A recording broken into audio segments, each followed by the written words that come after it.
cold. Just enjoying a beautiful Sunday at the Harvest Festival where we live, and we're enjoying some apple cider and cider donuts. Here, let's do a little cheers. Okay, guys, so back home, had a great morning out there at the festival. There was a pretty good turnout, a lot of families and people from the community out enjoying the festivities and enjoying the cider donuts and fresh apple cider, and a bunch of food trucks and vendors and things like that. And there was also, just pie eating contest, and there was a magician doing magic for some kids, and the classic guitar player sitting on a hay bale in the middle of the crowd. And it was just really nice. I think we could all use more of that in our lives. Just appreciate, and we were all outdoors, just appreciating nature. And I'm excited for fall, for sure. Fall is always kind of my favorite. And I think everyone, when fall starts, I think everyone is forced to recognize there's just something so peaceful about it. And I think I feel similarly about spring, is that it's not like the extremes like winter and summer. It's more temperate and in the middle. And I kind of like the clothing we wear in these times too, like the sweater weather, as people say. This vest is, I strongly associate with fall, and a whole bunch of memories. But anyway, so I wanted to show you guys a couple things we picked up at the festival. A couple candles, local candle shop. So this one, I thought these are both super cool, but this one is a green tea and lemongrass candle. And I've never seen that with both of these. They've like embedded, just sort of floating on top there. There's like stones and flower petals and herbs and things. And then this one has, this one was called Coffee Shop. That was the name of the scent. And it has coffee beans and I think obsidian, little pieces of obsidian. So yeah, I'd never really seen anything like that with all that stuff just floating in the wax like that. I thought that was kind of cool. And then I wanted to show you too quickly, little stone I got. My girlfriend picked this up. Impulsive purchase. I don't think too much about the healing properties that are associated with these stones, but I tell the lady, I'm like, do you have any crystals that help you stop buying more crystals? And of course she said, yeah, impulsive purchases, here's some kiwi jasper. And I explained to her that I was just kidding, but so anyway, had a nice time, added a few things to my collection, and we'll get right to it. So the video today is going to surround the importance of self-reflection. And I'm going to read a quote from this book by Carl Jung, and it is called Psychology and Religion. Very brief quote here. It is, let's see.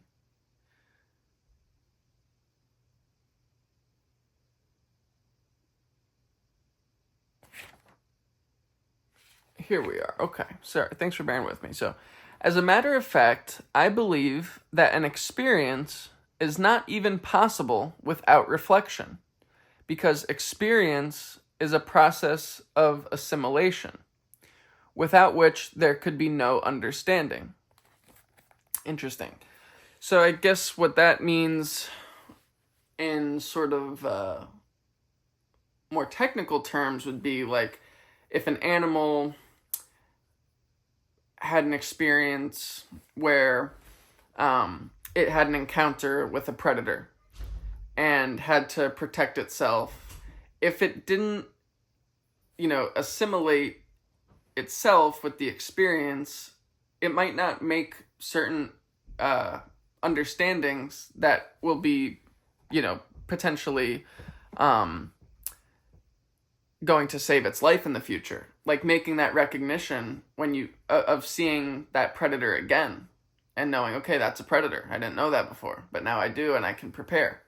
So in our human lives, I think we'll find that there's far less predators in our lives, far less to worry about in that regard in terms of maintaining our lives. But the truth remains the same. There needs to be some progress made with each experience. I guess progress is sort of like subjective, but usually some change will happen with each experience. We'll draw some type of conclusion from it, and that will then affect how we go forward, and how, if that experience sort of recreates itself, we will have some reference of how to behave or what to avoid. You get the idea. So what I want to talk about, though, is the idea that sometimes the impact, the initial event of an experience, leaves us with we will draw conclusions from that event that might not be good conclusions or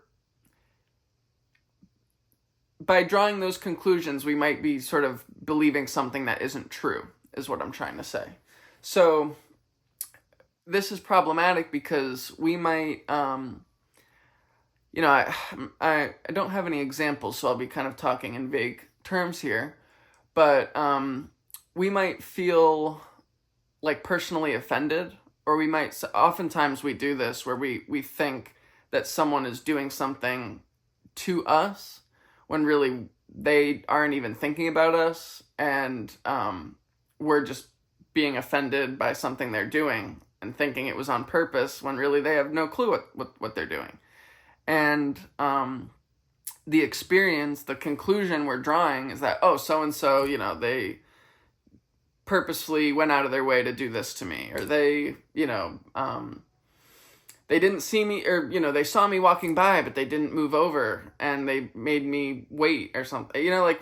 I have so many people come up to me and tell me, like at work, I work at a restaurant, lots of drama, and people will tell me, oh, so-and-so just said this and they were such a jerk. And I'm like, well, could they have meant this? Or like, did you maybe, experience this fully accurately, or perhaps not? Like, but instead we like to jump right to conclusion and create these narratives that become fixtures in our mind.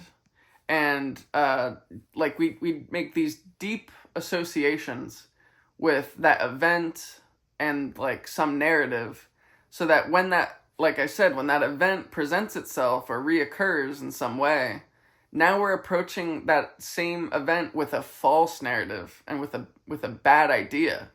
And so there lies the importance of self-reflection, is realizing that we don't like to leave any room for uncertainty in our lives. We like to, really get to the bottom of things. We don't like to leave stuff up for chance. We like to pretend that we know what's going on and we know what's going to happen. And, it's just so easy to deceive ourselves and tell ourselves things that aren't true, and then those false realities will make us pay. And it's important to take some time, and especially things that bring up emotion for you, that's where you want to look. And that burden that you're feeling, whether it's anger, hatred, some level of fear or worry, that is your burden to bear only. And you want to deal with that. That's weight on your shoulders that you're living your life with. That is the type of weight that breaks your connection with the beauty of life. And now you're holding anger and resentment and separateness instead of the opposite, which is love and connectivity, harmony, and joy, appreciation for life. So hopefully that made sense. And I'll make it a shorter one, hopefully. I don't know. I never really know what time we're at with these. But enjoy fall. We're getting started here. And self-reflect. The Tuesday tune-in is nice because we kind of like quiet things down, take a few minutes to look at ourselves. But yeah, like whether it's with a book or, lately the tarot cards have been awesome for me because they just bring stuff up from your subconscious that you weren't really thinking about.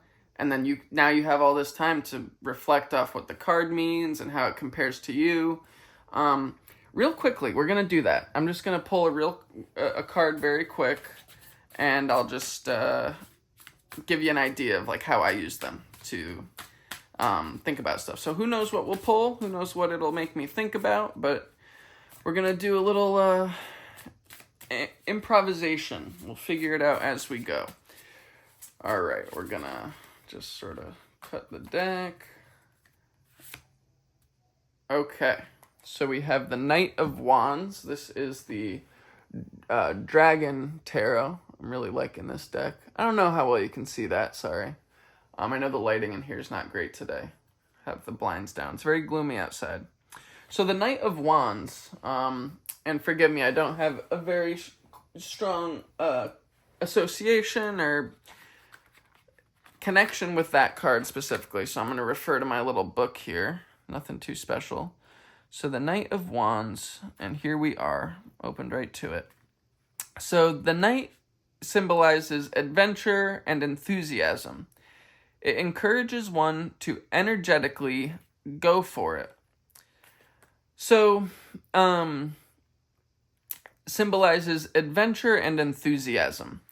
Okay, so, there is a difference between someone who is, two people could be on the same adventure, but one of them is inspired and motivated and excited to basically attack the oncoming experience, and maybe not attack, but maybe hug and embrace the oncoming experience. That's a better word.